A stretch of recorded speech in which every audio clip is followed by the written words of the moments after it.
Sports Roundtable.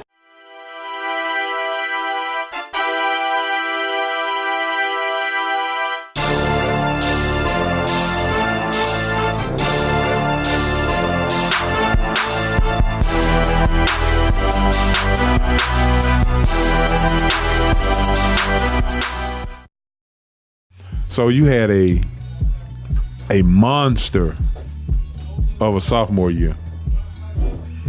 19.5 average points per game. MVP of the ACC tournament. I don't know a lot of people who can say they beat Duke, Clemson, and North Carolina back to back to back.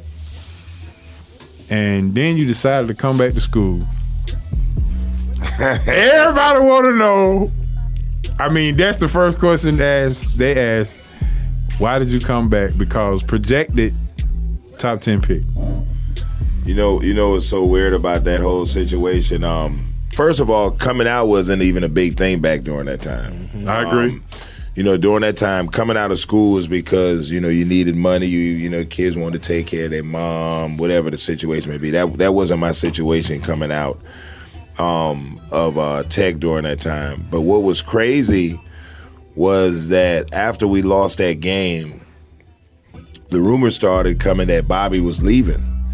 So we didn't know anything about it. So Travis and I were looking at each other like, what do you mean Bobby's leaving? Like, where the hell, where is he going? Where is he going? So they were like, he's supposed to be going to South Carolina. We were like, yeah, whatever. And then while we were in Arizona at the time, I'll never forget this. Brian Gumbo came up to me, and we was in the gift store, and he said, James, are you gonna leave, right? I'm like, leave where? He's like, you gonna leave and come out? I'm like, come out of leave Tech to go to the draft? He's like, yeah. I was like, nah, not even, because I was pissed off, not thinking and realizing, okay, I just got MVP of the ACC tournament, but we just got our ass kicked by Southern. Yes. Yes. Yeah. So, and it was like, and for me, and during that time, man, it was a competitive thing. It was like, man, I got to come back and redeem myself. So it was more of that, and I was in the gift shop, and Brian was like, you might want to come out, man. He was like, Quinn Buckner is the coach of the Mavericks, and he loves you. Like, Quinn Buckner don't know me. I'm young. I'm 19. I'm still pissed because, we just lost. And lo and behold, man, that draft, who did Dallas take? Who did they take in the draft in 93 draft, 94 draft? For the fourth pick. Jamal Mashburn. Yes. Monster man. Yes, that's right. Oh, man. Mashburn. And the problem that they had is it was if they didn't that wasn't because they said that our game was similar. I was more of an inside game. Mash was more of a perimeter game. I was more of a power player inside. He was more of a finesse player. But they were saying that our game was similar or whatnot during that time. And so they ended up taking Mash. And then like I said, it wasn't about leaving. And once we got back to Atlanta, I left and went to Orlando. And during the time, like I said, Dennis Scott's a big brother of mine. So I went down there and, that's where I would spend my summers.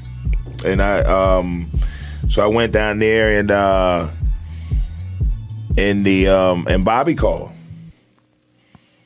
James. It was maybe 1 o'clock in the morning, man. I mean, James, God bless you. I love you. I'm leaving. Bye. Wow. What Wow. And I was beside myself because we really didn't know. And still, once again, leaving wasn't an option. Right. Leaving wasn't an option because, like I said, it wasn't big. It didn't really, leaving early didn't become big until probably the year I graduated in 95, because that year, that's when you had KG who came out his first year. Right. That's when you had Stack and Sheed who left after their sophomore year. So that's when guys really started leaving, was in 95.